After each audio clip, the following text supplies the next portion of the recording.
Vamos para a competência número 1. Olha o que está escrito no manual do candidato, olha o que está escrito justamente nos documentos que o INEP divulga com antecipação para você ler e estudar bastante. A competência 1 é aquela primeira competência que vai ser responsável por avaliar, vocês podem ver nesse cantinho, aliás, cantinho não, aqui em cima de mim, né? Que ela avalia o domínio da modalidade escrita formal da língua portuguesa. Pô, professor, o que eu quero dizer com isso? O que o Enem quer dizer com isso? Ele quer dizer que vai avaliar justamente seus conhecimentos associados à forma culta da língua portuguesa, tá? Os mecanismos todos que estão por trás da construção de uma língua formal e adequada a esse nível de construção textual. Mas é só isso, professor? Não. Isso aí é uma forma bem resumida também de perceber o que a competência número 1 avalia. Eu elenquei para vocês algumas situações que são muito pertinentes de serem vistas, de serem observadas com muita cautela. No tocante à competência número 1, nós temos 3 elementos fundamentais que eu coloquei em tópicozinhos nesse cantinho aí, como vocês podem observar, tá? Primeiro elemento, desvios e erros gramaticais, ortográficos, acentuação, regência e crase. Veja, etc, né? Tem muito mais coisa aí. Quando você é avaliado na competência número 1, você vai ser avaliado pelos desvios, pelos erros. Errou pontuação, acentuação, crase, regência, colocação pronominal, concordância, tudo isso é avaliado justamente neste momento. E tem uma coisa que é muito importante você entender aqui. A redação da prova, aliás, a avaliação da prova do Enem, ela é feita com muito critério. Então, se você quiser tirar nota máxima nessa competência 200 pontos, você pode no máximo, olha só o que eu vou falar, no máximo cometer 2 desvios, 2 erros gramaticais. Errou um ponto e errou uma acentuação, tudo bem, você ainda consegue atingir os 200 pontos.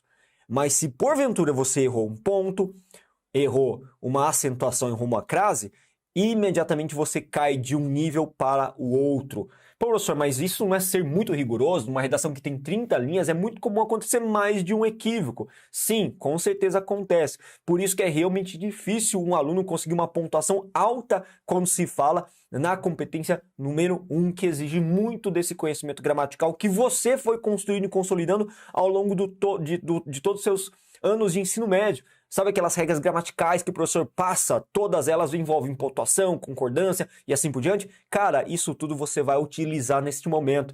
Tem até algumas pessoas que acabam afirmando, né, muito leigo às vezes, na prova do Enem não cai gramática, então você não precisa se preocupar com regra gramatical. Como não cai? Quando você escreve uma redação, você vai ser avaliado de maneira muito precisa pelos corretores no que compete aos desvios gramaticais. Então tem que tomar cuidado e tirar essa visão preconceituosa ou mesmo de senso comum que diz que a prova do Enem não avalia você em relação à gramática. Avalia sim, e o peso substancial, embora não esteja na prova de linguagem, naquela prova que tem 45 questões e envolve linguagem, o peso está na redação principalmente, beleza? Mas é só isso? Não, vamos para o segundo tópico que eu coloquei na competência 1 também.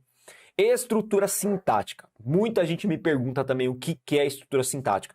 Lembra das aulas de oração subordinada, oração coordenada, período composto que você tinha também no ensino médio? Você está tendo, vai ter essa aula? Galera, esse conhecimento que você utiliza lá, você vai ter que trazer na redação também.